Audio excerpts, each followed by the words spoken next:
philosophy video now, the dystopian philosophy you never heard of. Lock in. Would you believe me if I told you that there is a dystopian political ideology that treats the apocalypse as a gift? This philosophy exists The apocalypse is a gift. both on the right and left and is based off a sci-fi novel. And currently, we are seeing the real-world effects of technocrats and extremists who adopt these principles. Accelerationism is stepping on the gas of a technocratic capitalistic society. Technocratic meaning a society driven by technology, dominated by powerful oligarchs. It's no secret our modern society adopts some of these principles. An example of this is global warming is happening. Let's make it happen faster. Acceleration. Make it happen faster? Like fucking willingly being like, I'm gonna, emit as many fucking carbon emissions as possible? Or just saying that you advocate towards like just getting the best results without caring about the downsides? I feel like that's what it would be. Like, let's advance as fast as possible and not care about any of the downsides because we're getting benefits in the present sense. Believe in taking on any consequence as a result of pushing through to the next phase. This is through production, industrialization, and constantly advancing no matter the cost. In other words, fully unleashing capitalism to create a utopia. The earliest ideas of accelerationism in philosophy and politics were due to French Marxists in the 1970s. But how do you input that in today's terms? Like, how do you accelerate global warming more than what we are now? Just remove all restrictions and allow like companies to just emit as many pollutants as they want. What would that even do? That would just boost profits for the company. It's not going to actually advance futuristic technologies in any way whatsoever. Like if you went to companies and you were like, hey, actually you're allowed to just like dump your shit into the ocean, they'd be like, awesome. They're just going to make more money. It's not going to make them make better products. It's just going to make life worse. I don't understand. It would help like 5 people. In 1972, philosopher Deleuze and psychoanalyst Guattari published Anti-Oedipus and explored the idea of capitalism and how it has the ability to liberate and oppress, but wanted to go still further. In 1974, Lyotard, in his book The Libidinal Economy, states that capitalism was also enjoyed by those whose lives have been accelerated. To him, the system of capital is, when all said and done, natural. From 1987. Well, I think that's they're saying capitalism is joyed when it's accelerated. Is that in the sense of like people that are at the top? Because capitalism in general, like I'm not saying that I'm against capitalism in a free market in general to have people, be able to have competition. But extreme capitalism is only beneficial to people that are at the top. Like if you are in a capitalistic society where you have a wide variety of competition and just free market, like free range of what to do with minimal restrictions, but still, not allowing one company to have a monopoly. Even then, the people at the top are the ones that are going to be saying this is the best system ever made, but the majority of people are going to be suffering. I don't understand how somebody could agree with that unless they're on the right side of that wheel. To 1998, a Warwick professor named Nick Land created accelerationism based on a sci-fi novel called... Do you think America is an extreme capitalistic country? I don't know. Do you guys think America is extremely capitalist? We're a capitalistic country, but to the extremes. Like, if you're getting to the point where, like, I don't know, there's situations where we don't step in, like the government. I think there's situations where the government does extremely capitalistic things, where they don't stop monopolies and shit. And they allow too much for big companies to do to get away with, because another issue is what Trump wants to do to help relieve debt to a degree is remove, I don't know if it's actually going to go through, but I've heard this in some of his speeches, is similar to other countries where they have a surplus and they move that surplus into investments to keep that for their own country's goods. Like European countries do this a lot, where because they have such low military spending and other spending in general, and they have high taxation rates, they actually have a surplus in certain amounts where they're able to invest that into, foreign stock exchanges, to where they have like a portfolio where if they ever need to lean back on that money for their own country, they're able to, kind of like a gold safety net. But Trump wants to do that and also get involved with certain American companies where, like, you could see the upsides and downsides of this. The U.S. is getting a stake trade in, like, Intel or something. We're getting, like, a 5% Like the US is buying part of like a tech company for AI to help regulate and control it and make it more competitive with China's version, and also or China in general with their AI, and also to help us make our own like CPU chips and shit, which is mainly made entirely by Taiwan effectively.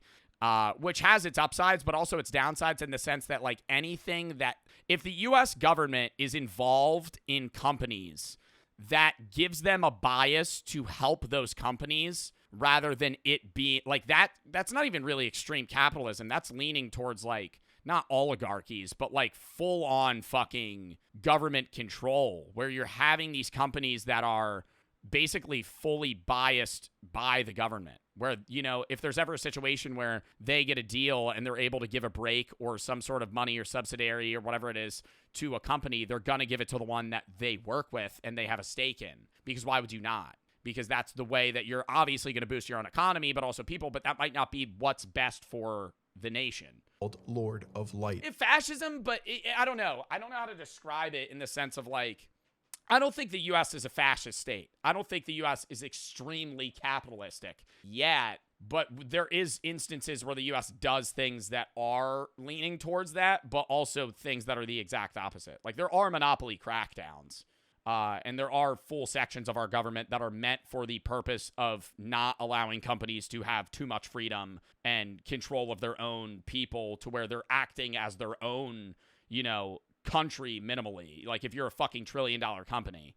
Nick Land was and still is an absolute mad lad. Nick Land was known for giving fantastical lectures, spewing out buzzwords, climbing over chairs, laying on the ground making guttural noises from his throat, anything to get a laying on the ground making guttural noises from his throat, anything to get a strange reaction from his students. In 1995, he founded what is called the CCRU, or the Cybernetic Culture Research Unit. This can be described as an experimental cultural theorist collective, or a really weird academic think tank. Nick Land created the CCRU with Sadie Plant, a fellow professor at Warwick. Mark Fisher, student of Sadie Plant, was also a founding member. The CCRU covered topics ranging from futurism, technoscience, philosophy, mysticism, numerology, complexity theory, and science fiction. This would so fucking everything begin his descent into madness. He became a satanic cultist, fled to China, and coined the term the Dark Enlightenment. Mark Fisher would ultimately distance himself from Nick Land and would become a left accelerationist, focusing less on capitalism because he thought of it as more of a hamster wheel of production than any actual progress. To him, capitalism was a disappointment to accelerationism. Central to accelerationism is the idea of hyperstition. According to an interview between Delphi Karstens and Nick Land, hyperstition is best described as a positive feedback circuit including culture as a component. It can be defined as the experimental technoscience of self-fulfilling prophecies. Superstitions are merely false beliefs, but hyperstitions, by their very existence as ideas, function casually to bring about their own reality. Capitalist economics is extremely sensitive to hyperstition, where confidence acts as an effective tonic, and inversely. The fictional idea of cyberspace contributed to the influx of lost me investment that rapidly converted it into a techno-social reality. No, I hear ya. I'm just as confused as you. Lost me about fucking 3 words in. There are 4 elements of hyperstition. Number 1, it is an element of effective culture that makes itself real. Think of the stock market. It can either go up or down depending on speculation. Number 2, it is fictional. The future is made up, but it's actually real because of society's visions of the future. So everything's, yeah, they're saying manifested. So everything we would manifest into the future, but manifestation only works with combined action. How are you going to manifest the future and have the future fluctuate but do nothing to affect it? Think of Brave New World, 1984, Terminator, iRobot, or even Ex Machina. Number 3, hyperstitions are coincidence intensifiers. This means that accelerated fictions come true faster. An example of this would be capitalism. Technology increases and continues to feed back into itself. New technology means faster progress, which means more new technology. Number 4, hyperstition is a call. Yeah, I mean, that makes sense, but this is something that's outside of the other 3. Like, technology in itself is all, like, the more advanced something becomes, the more advanced it can make itself. That's just AI in general. Oh my God, sorry, to the excuse me. old ones. On the other side of tech exists nature itself. All of this sounds like a sci-fi novelist's wet dream. Technology is the answer that humans have to unlock to find the truth. The idea here is that there's no need for a left or right when the true answer is technology. In fact, there will be No need for left or right when the true answer is technology, but that has nothing to do with, like, sociological ideologies. Like, that has nothing to do with what you believe about society or how society should be ran. Unless you're saying that technology should just run it ourselves. We shouldn't even think about it. We should just all divert our attention to advancing technology so it could control everything for us. I understand that, but I would disagree. I will say that I think the left and right has become too much of a focus in modern politics.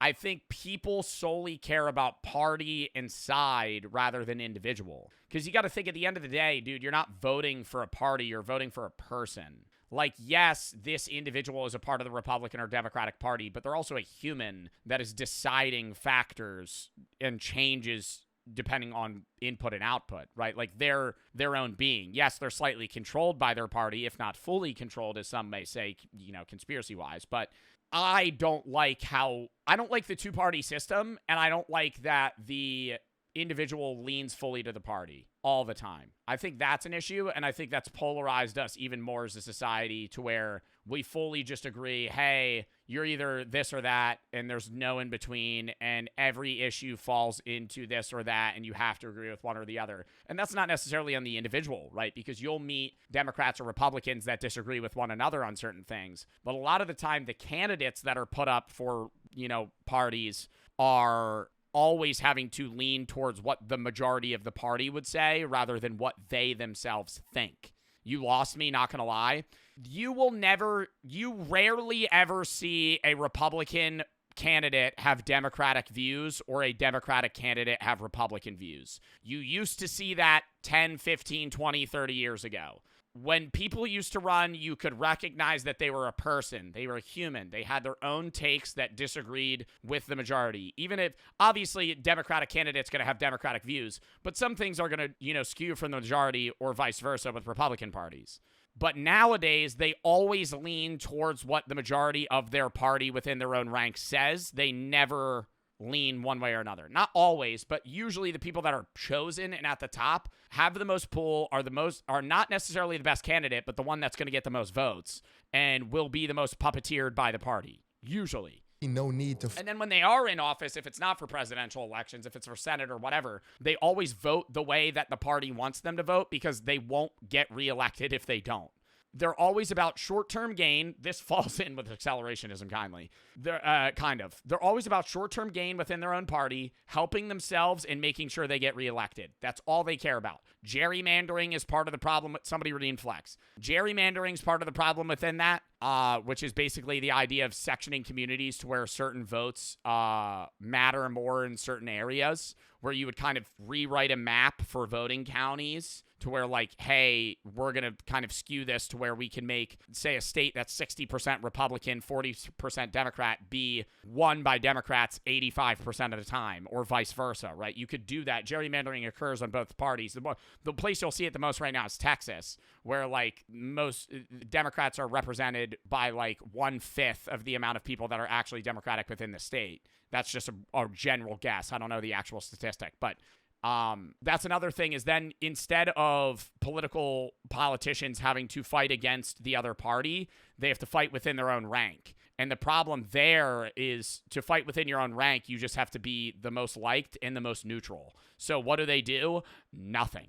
They never solve problems. They never get anything done because if they ever overstep, they're seen as problematic and seen as crazy or wanting to get things too far done. So they're immediately always removed and replaced by somebody else. Fight over policies when everyone's problems are simply solved because of technological advancements. Modern examples of people who would fall under the accelerationist umbrella would include Steve Bannon, chief strategist of the White House under Trump, Peter Thiel, co-founder of PayPal and Palantir, Mark Andreessen, the man who literally invented the internet in the form of Netscape, and Curtis Yarvin, aka Mencius Moldbug. Have you ever heard of taking the red pill? It's literally tossed around every single day on every corner of the internet. Curtis Yarvin, under the Harry Potter-esque pseudonym Mencius Moldbug, an alt-right technocrat blogger, coined the term in 2009, taking the metaphor from The Matrix. Man, going down all these deep dives just makes me so uncomfortable. Years later, accelerationism would then be fully actualized in the form of the Dark Enlightenment. Nick Land's ideas were expanded upon by Curtis Yarvin under the pseudonym Mencius Moldbug. The Dark Enlightenment is synonymous with neo-reactionaries, or NRX for short. Depending on what form of acceleration you're talking about, you may see it denoted like this: R/AC equals right-wing accelerationism, L/AC equals left-wing accelerationism, or even an offshoot such as Kaliak or Kali Yuga accelerationism. According to Kali Yuga accelerationists, we are living in the Kali Yuga, or dark times. And as you know by now, surfing the Kali Yuga means embracing the darkness, letting things happen, and even stepping on the gas. Not surfing the Kali Yuga refers to traditionalism, but this is an escapist answer to Bro, I can't even read that. Tradition, as it is spoken of in this film, is not understood in the manner in which is popularly understood. Answer to modern problems. On the spectrum, you have traditionalism and modernity. Traditionalism is an escape Right, he's throwing out a lot of terms right now. from modern times.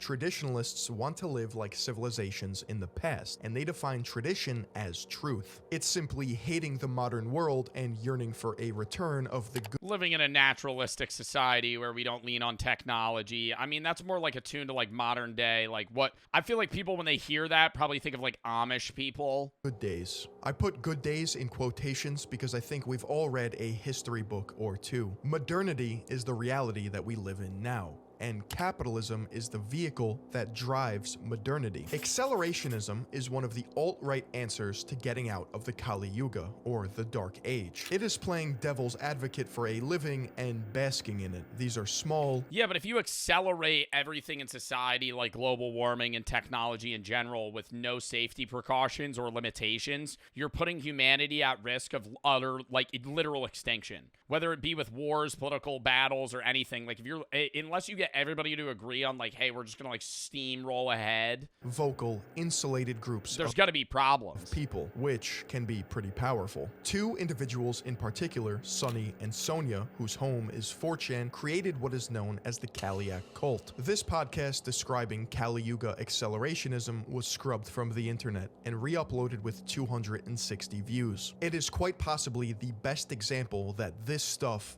does exist. And yes, I listened to the whole thing. If you were to ask me how deep this rabbit hole goes, I would say the 9th circle of hell, and I was in it. A Kaliak is someone who believes in everything regarding the Kali Yuga. If it sounds apocalyptic, it's This is a group of online white supremacist individuals who partake in cult-like activities and is known for targeting young teenage girls into starvation and self-harm.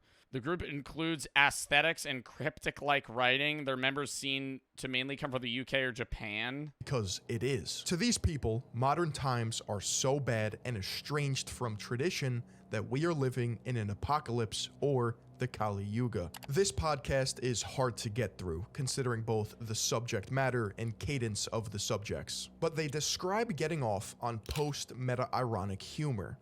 In other words, never, ever, ever admitting that they're joking. And that is the joke. Your ability to do that is precisely the currency. But then do they believe it or not? That's the humor, is like they never admit it's a joke, but you can't tell if they're serious. On 4chan. Over the course of an hour and a half, they describe their vision of an ideal society and characteristics of the Kaliak cult. They believe in a strict caste system, a characteristic of ancient society. Oof. That's usually, that's a rabbit hole to fucking go down. The caste system in India, yeah, Brahmins, Sudras, that. Like, you'll learn about all of this if you take, like, any, like, theological class. Like, usually, like, world theology, you'll learn about caste systems and stuff. And they're not usually used as much in modern days, but it's like, dude, being in a historical untouchable is such a shit life.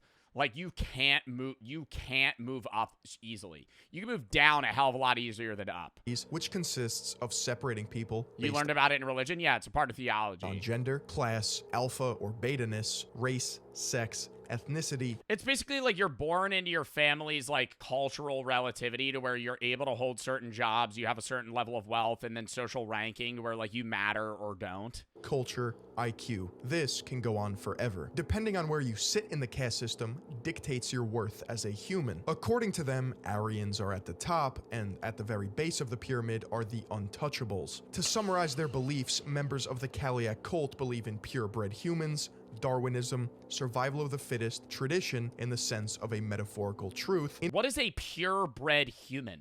What does that mean? Like keeping it in the family, or saying like racially? Darwinism, survival of the fittest, tradition in the sense of a metaphorical truth, intercaste marriages, genetic determinism, and accelerationism. At 29 minutes, they describe how they don't have a specific timeline in spreading their ideology across 4chan. This is because you can get into an argument with someone one day and then change their mind the next. Meanwhile, it's the same two people arguing, just changing their approach in how they manipulate their language. To summarize the different types of accelerationism, inventing the future from Shrinchek and Williams and the CCRU are examples of left accelerationism or contemporary accelerationism. Left accelerationists believe in full automation and universal basic income. They believe the only way for a They believe in UBI? society to collapse is to be pushed to the breaking point, or accelerated, so that a true socialist society can exist in the aftermath. That is such a weird take. To full steam ahead with knowing all the risks could possibly like eliminate human society in general, but for the sole purpose of reaching like a utopia level socialist society and the aftermath. In full automation and universal basic income. They believe the only way for a society to collapse is to be pushed to the breaking point, or accelerated, so that a true socialist society can exist in the aftermath. However, after Nick Land left the CCRU, he accelerated a little too hard and created a new sect of accelerationism called Landian Accelerationism, which is synonymous with right accelerationism. Landian accelerationists, or r/ac, believe that machines are going to take over the world and kill everyone, because technology has gotten to a point where it is irreversible. But this is a good thing, because we will surrender ourselves to the one true God, And then let them control us? technology. And lastly, far-right accelerationists have been lumped into the pot with white supremacists and neo-Nazi groups. They advocate for a civil war or assassinations to speed up the process of anarchy. Man, I really just need to go outside and touch some grass. Oh my god. That's the end of the fucking video, is him saying he needed to touch grass.